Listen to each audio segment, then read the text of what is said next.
বিশেষ আয়োজনে ডিমের একটা পদ না থাকলে কিন্তু ভালোই লাগে না। কেমন যেন একটু খালি খালি লাগে। খুব কম খরচে কিন্তু আমরা যে কোনো একটা মজার রান্না করতে পারি। আজকের রান্নাটি হচ্ছে সেরকম।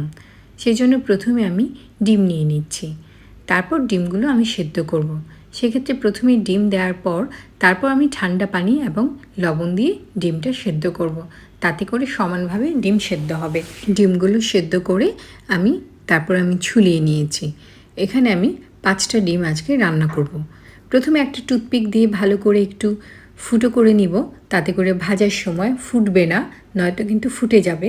আর একটু লবণ দিয়ে একটু গড়িয়ে নিব। যেহেতু আমি কোরমা রান্না করব, অন্য কোনো মশলা দিব না। 12 থেকে 15টি কাজু বাদাম একটু আগে থেকে ভিজিয়ে রেখেছিলাম, বেশ নরম হয়ে গেছে। এবার 2টা কাঁচামরিচ এবং 1 টেবিল চামচ কিশমিশ দিয়ে আমি এটা ভালো করে ব্লেন্ড করে নিব। পেঁয়াজ নিয়েছি 6টি, এটাও ভালো করে ব্লেন্ড করে নিয়েছি।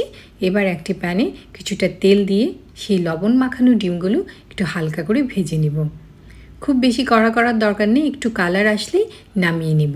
এবার এই তেলে আমি একটু ঘি দিয়ে দিয়েছি। যেহেতু আজকে কোরমা রান্না করছি, একটু শাহি রান্না, একটু ঘি তো দিতেই হয়, তাই না? একটু গরম মশলা, লবঙ্গ, দারুচিনি, এলাচ, তেজপাতাই স্বাভাবিক গরম মশলা দিলেই হবে। পেঁয়াজ বাটা দিয়েছি আর আদা রসুন বাটা 2 টেবিল চামচ দিয়ে ভালো করে খুবই অল্প আঁচে কষে নিব। কিছুটা লবণ দিয়েছি। মশলাটা ভালো করে না কষলে পেঁয়াজের যে একটা গন্ধ, এটাও থেকে যাবে, রসুনের গন্ধ, সব মিলে ভালো লাগবে না।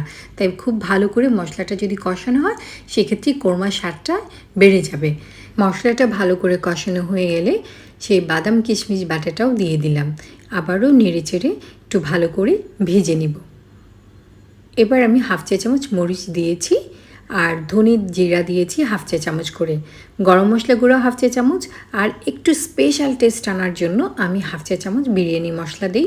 সেটা আপনারা বাদ দিলেও দিতে পারেন, কিন্তু যদি দেন তাহলে এটার যে স্বাদ, এটা এত বেশি স্পেশাল হবে, মানুষ বুঝতে পারবে না যে কোরমায় এতটা টেস্ট আপনি কিভাবে আনলেন। এবার আমি ভেজে রাখা ডিমগুলো দিয়ে দিচ্ছি। আবারও একটু নেড়ে চেড়ে একটু কষে নিব। একটু ঢাকনা দিয়ে ঢেকে দিব। ডিমের মধ্যে ফুটো থাকার কারণে কিন্তু এই যে ফ্লেভার, ওগুলো কিন্তু ডিমের মধ্যে খুব ভালো করে ঢুকবে। অনেকে মনে করেন যে ডিমে হয়তো টেস্ট যায় না, আসলে ঠিক তা না, অবশ্যই যায়।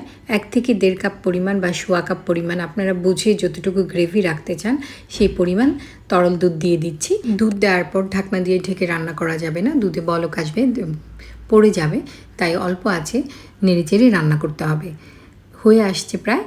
আমি একটা কাঁচামরিচ এবং একটু শুকনো মরিচ দিয়ে দিচ্ছি আর কিছুটা ঘি দিয়ে দিচ্ছি। উপর থেকে পেঁয়াজ বেরেস্তা দিয়ে একটু ঢাকনা দিয়ে ঢেকে দিব। তার আগে একটু কিশমিশ এবং একটু চিনি দিয়ে দিয়েছি।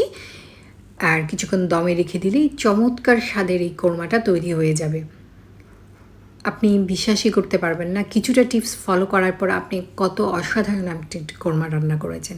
ভিডিওটি যদি ভালো লাগে আমার সাথেই থাকবেন আর ভিডিওটি শেয়ার করতে পারেন এবং আপনাদের মূল্যবান মতামত আমাকে জানাতে পারেন। আল্লাহ হাফেজ।